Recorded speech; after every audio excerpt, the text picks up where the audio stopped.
Greetings, everyone. I'm Mar. Once again, this is my opinion. As you can tell from the title up there, it's time for another movie review. Today I'm reviewing the film from 1968, directed by the infamous Roman Polanski, years before he was infamous for you know what. This is a film that is considered a classic of horror, even though only a little bit of it is actual traditional horror. The rest of it is more drama with some psychological aspects, but those psychological aspects cross it into horror along with the supernatural aspects. This, of course, is Rosemary's Baby, my VHS, which is actually still in pretty decent condition, especially the audio on it. This film, of course, and stars Mia Farrow as the titular Rosemary. We also got John Cassavetes as her husband Guy, Ruth Gordon as Minnie, Sidney Blackmer as Roman, Maurice Evans as Hutch, and Victoria Vetri as Terry. And of course, the fun thing is Ruth actually won an Oscar for her performance in this film. I actually forgot about that, and it wasn't in the notes, but thank you, VHS. Now, those of you who've been watching my channel for a while note that I reviewed this film once many years ago, I think over 10 now, and the first time I watched it, I was like, I wasn't really that impressed by it. Other than the two main scenes that everybody talks about when they talk about this film. And for years I've been saying this film is overrated because of that. Now, I tried to rewatch it once before, but I guess I was in the right frame of mind because I turned it off and I still have the same opinion.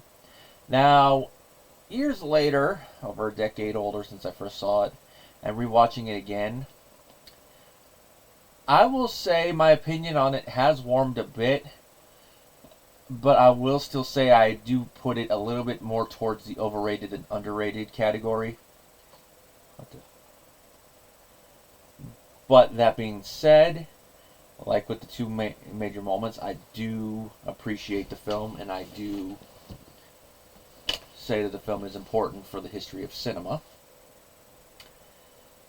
And as an older adult now, I do kind of feel a little bit of connection to the drama portion of it. It's just not as much as, say, the audience when this film first came out would have been hit in the feels by it. So I like it a little bit more, but yeah. I think the main issue with the film, though, is that like the first half of it kind of drags a bit. Now, part of that is to get to the main reveal at the end, which I will talk about in a bit, but if you can't get through the slow pace of it, you're probably not going to enjoy it. And compared to, say, like a film that came out around the same time, a couple years later, though, The Exorcist, the pace killed a bit more. I mean, Exorcist, in the initial part of it, does have a slow pace as well, but it's a different type of slowness, and then it picks up. This one is pretty slow all throughout. And if you only know about the two big scenes, it kind of doesn't help when you're watching it and you're like, where's the devil?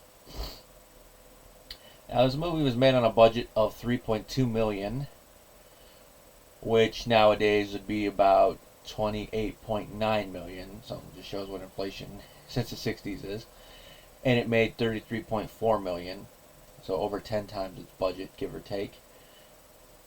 And that's the equivalent of a film grossing $302.1 million today, so it just shows all that. Like I said, Polanski directed it. This was before he directed his other two big films around that time period he was known for, which is Macbeth and Chinatown, which I've seen the former, but I have not seen the latter, so that's another film to visit one of these days, which I know is kind of funny. I haven't seen Chinatown when that's part of the inspiration for the plot of Who Framed Roger Rabbit, kind of funny. Now, Polanski, his direction in this film is pretty good, I will say. And I haven't really seen a lot of his other films recently, so I can't really compare it a lot to it, but it definitely fits the film. Now, of course, like I've kind of skirted around the whole legal issues he's been in, and I'm not going to talk about that here. But since this was before that, if you don't really like watching his newer films, this is probably a film you can watch without having to feel guilty about that, since he made that before everything. But if you can't watch his films because of anything, like you can't separate in certain circumstances, can't separate the art from the artist, Which I get it. I mean, I'm a member of the wrestling fandom, and I know some people can't watch Chris Benoit matches because of that. But if you can't, I understand with that. I don't know if I'll ever talk about the whole thing of the Polanski situation outside of this, but who knows? Maybe one day I might. But for now, I'm just going to skirt that and mention it happened all before that. Polanski also helped write the screenplay with Ira Levin. Excuse me. I think I might have wrote that wrong. Ira was the one who wrote the novel, so Polanski wrote it from Ira's novel. Sorry, I forgot to correct that note. And Ira also had 2 other films based on his works that people know. One of them I've actually touched on this channel years ago, and that's The Boys from Brazil. And the other is The Stepford Wives. Of course, there's 2 adaptations of that. I have only seen parts of the remake. I have not seen the original other than that one clip everyone shows in videos where they talk about it. So that might be an interesting watch one of these days. Now, the plot of the film is that we have married couple, Rosemary and Guy, apartment searching. They find one that was vacated recently due to the death of its tenant. It's a nice one, has the right amount of room, right amount of space for them. A little bit more expensive than they would like, but everything is lining up and they're like, So they decide to go with it. Now, Rosemary seems to be a stay-at-home wife, and as they're talking about, eventually a stay-at-home mother. And Guy is an actor. He's had some work, but he has not had that big breakthrough yet. And throughout the first half of it, through the conversations, we see he is still struggling with it. So he is not quite a struggling actor, but he's a struggling actor to go over a certain level. Like to get comfortable work. I mean, they're not to the point where they're struggling 100% for money, but he's not to the point where he can rest on his laurels, as it were. Now, as they move in, they meet some of their new neighbors. And of course, that is Minnie and Roman.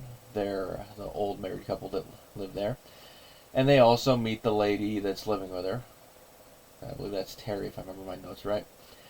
Well, Rosemary and Terry hit it off. They seem to be fast friends, but then things change when Terry commits suicide, apparently, by falling from the window. And that's, of course, when they meet the old couple. And they start to become fast friends and really helping Rosemary with her fertility stuff. Giving her vitamins and all that. And eventually, Rosemary does become pregnant. Now, this, of course, follows the first of the infamous scenes that people talk about. And that, of course, is the scene involving the devil. Now, the way that things like Bravo's 100 Scariest Movie Moments make it seem that it's a big, long scene. And it is a pretty decently long scene, but the part with the devil is relatively short. And the thing that I really love about it, and this shows Roman Polanski's creative camera work, is it is a very trippy scene. But it fits considering that right before, Rosemary took something that probably she shouldn't be, well, more retrospect, if she's trying to conceive. And it really makes it drowsy. It's really a scene. If you were to do a list of scenes that you should watch after taking hallucinogenic drugs, of course, the opening of Fantasia would be on there. This would probably be on there. Maybe towards the mid or bottom of it. Especially if you freak out when you see the devil. It would be on there, though, because of how trippy it is. And it seems very trippy as it's going along, and then you get to the point where you see the devil's hand, you're like, uh-oh, then you see the devil's eyes, and then Rosemary starts freaking out because she realizes this is not a trip, this is not a dream, and then she gets covered. The thing that really adds to it is that she's hallucinating about witches, or so she seems. And then she notices the scratches afterwards. Now, Rosemary kind of brushes this off when Guy's like, oh yeah, I didn't want to miss baby conception night. Now, even when we take the whole thing with the devil out of it, Guy, you're just saying that you raped your wife when she was unconscious / asleep? Dude, that's not cool, man. Now, I know this is in a time period where, depending on who you asked and where you were, they would be like, oh, a husband cannot rape his wife. Which, if I remember my dates correctly, that did not become illegal until the early 90s, which that's one of the things you're like, wait, what? Can you repeat that? Yeah, early 90s. Now, I don't remember if that was federally or by state, but at least in the wider thing, at least in the United States. Which, just watching that, and again, I'm like, okay, that might be one of the reasons why before I didn't. It's like, guy. And of course, combined with Polanski's whole thing, that thing, if you don't want to watch it, yeah. That's one of those things, like, yeah. Even when adjusting for the different time periods, it's like, I cannot believe they just brushed that off, but... And again, he had to come up with something, so I guess him saying that instead of the devil having fun with her, he did, I thought that way it's a little disgusting, but... Now, as I said, Rosemary is pregnant. And it seems like she's going through pregnancy complications, which this is where Mia Farrow's performance in this film really helps sell it. I mean, beforehand she's pretty decent, but after this part of the film, her performance takes a flip and it becomes 100% excellent. And this is what really sells the movie and really carries the movie forward. I mean, sometimes you can have a film where the background characters, side characters are like, or you're like, okay, they're decent.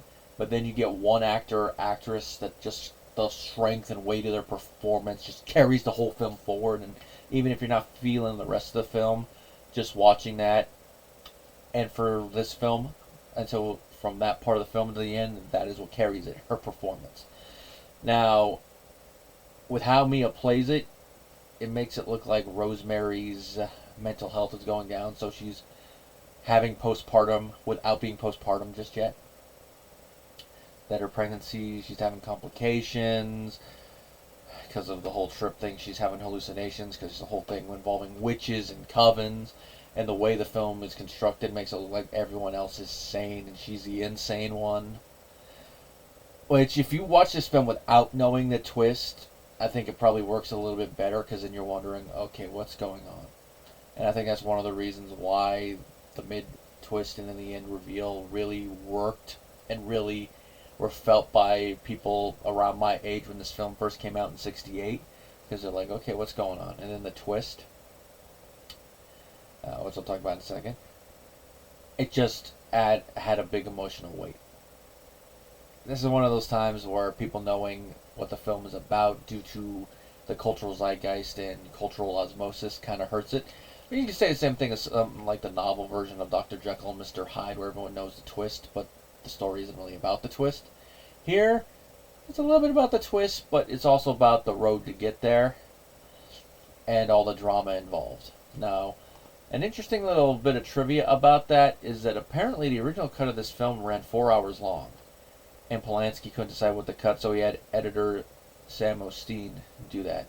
Which, looking at this film, I cannot imagine a longer cut of this film, because I think with all the stuff, it's perfect. It's probably other little subplot stuff that they decided to cut, and the way they were able to cut it probably means Polanski had plenty of coverage in order to cut that stuff without it impacting. Or the rest of the stuff was like minor stuff that didn't really impact what they left. And it was also stuff that added more context for certain things.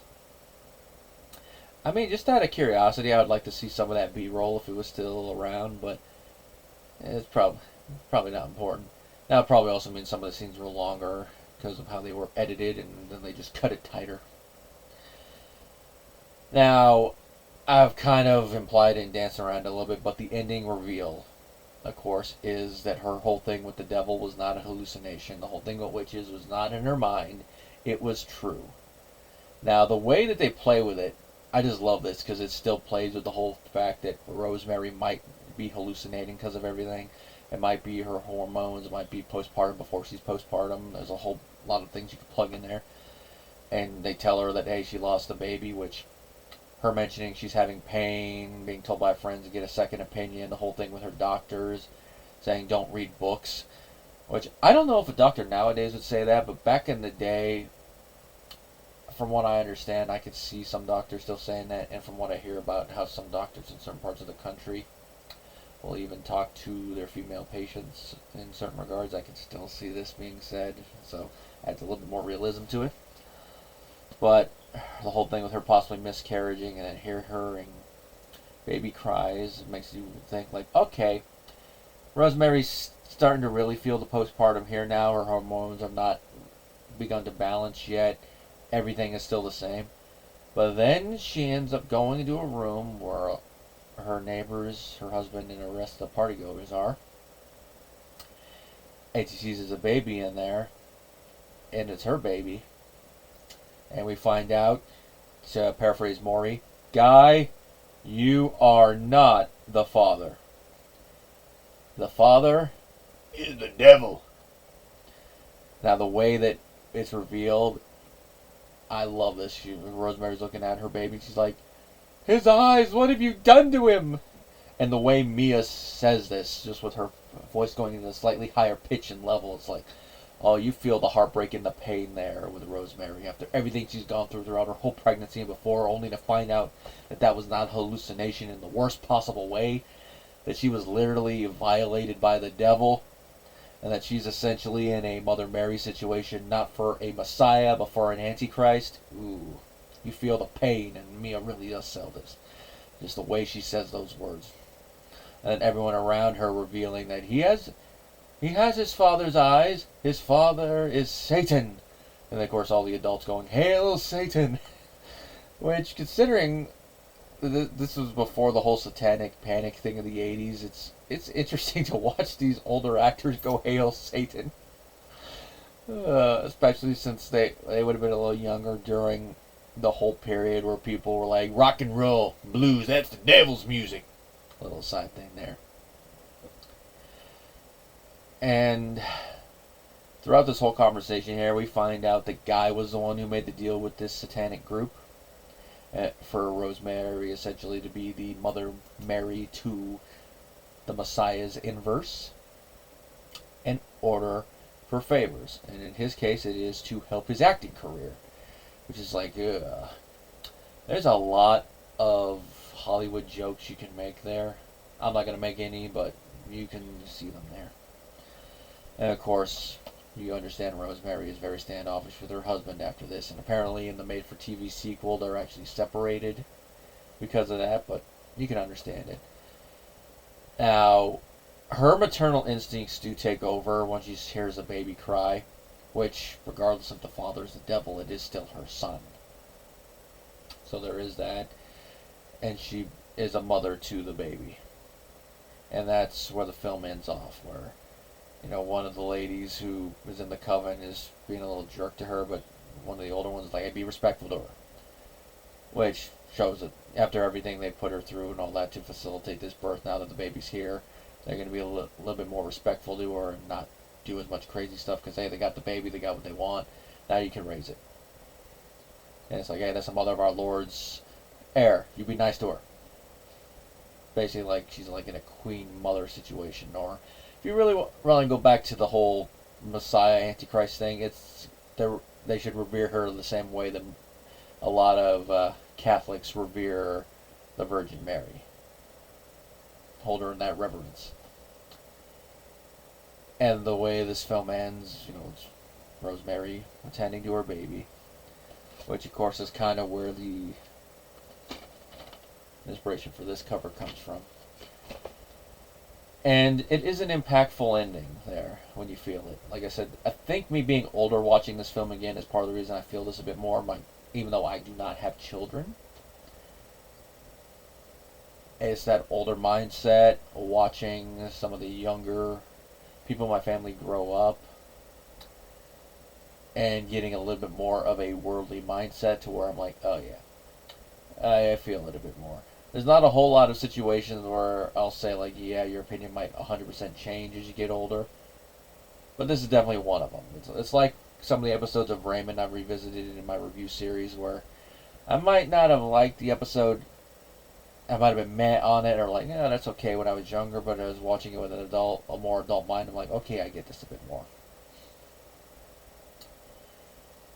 And even though, like I said, the pace for the rest of the film is pretty slow, even though there's some good drama in the latter half of it, this ending and all that really makes up for that and really sells home why the film is paced the way it is. Along with them cutting out about half of the film. Now, a fun thing is that there is a comment that the original author made about this film, and that was that they felt it was the most single faithful adaptation of a novel ever come out of Hollywood. And of course, filmmaker William Castle had some speculation about that, and that was because it was Polanski's first adaptation and didn't know he had the freedom to improvise. which of course this goes into the whole 1v1 of adapting another author's work, and that is some will be very faithful to it, to the point where it might be a detriment to the film. In this film's case, that may or may not be true. I haven't read the book, so I can't comment on it. But in other cases, you could be very faithful to the original novel and the film still be excellent. The Exorcist is a good example there.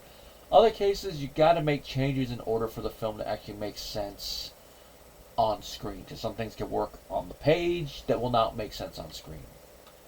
Like, if you want an example of that, look at some of what was in the short story version of Total Recall, and then you're like, ah. And then even some of the stuff that was changed in Blade Runner and other stuff. But then, of course, there's stuff where I'm like, there's also the antithesis of that, where like, okay, really, you had to change that? The Shining. And I'm talking about the Kubrick version when I say that.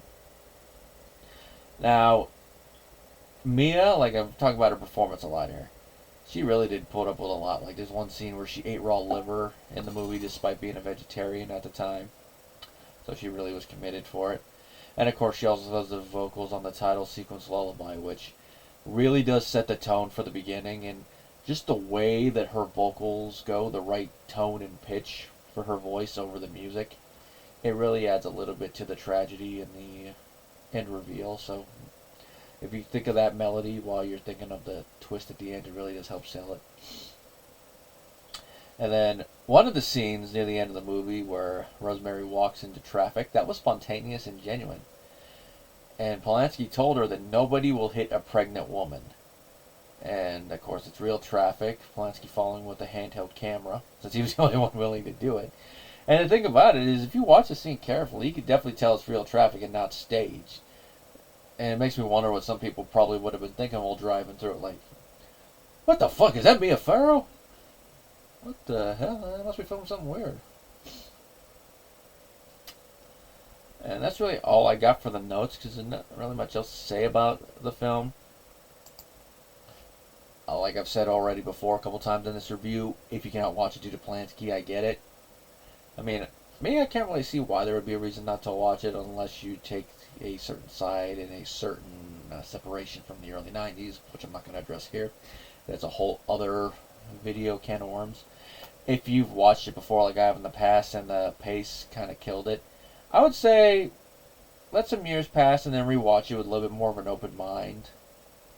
Try to put yourself in the mindset of somebody who does not know about the twists. Kind of put those twists to the side and don't try to think about how this all connects. Just watch it straight through and then go from there. If you still were like how I was before and say, yeah, this film's overrated AF, I get it. If you're like how I am now, alright? Or if you're like, oh, this film is I get it. I can understand every viewpoint with it, watching it again. I'm glad I have this film in my collection on this. Whether I'll get like a Blu-ray or DVD, that's going to depend if there's features. Because this is one of those films I'd be very interested to see some features on it, even if it's just a commentary. So that'll be one thing I'll look into. It's not one I'd get in my immediate future, but if there is one, I'd get it. Like if Arrow or Shout Factory did one, I would definitely want to get it. Now, whether I'll watch the sequel and or the miniseries, I'm kind of curious to see how the miniseries tackles this story. Because from what I understand, it's essentially the same story. I haven't heard anything about them changing stuff like with the Pet Sematary remake, changing which child gets killed. So it'd be interesting to see how that one tackles it, just to see how they could tackle it on TV and all that, because there's not really much graphic about it. I mean, in this film, other than some of the nudity, but it's not like the most you really see is butt and then some nipple. It's not like you see full front. You just see like from the side. So TV, obviously, they're gonna have to change that for that scene. Yeah, well, that's really all I have to say about this film. So, until next time, everybody.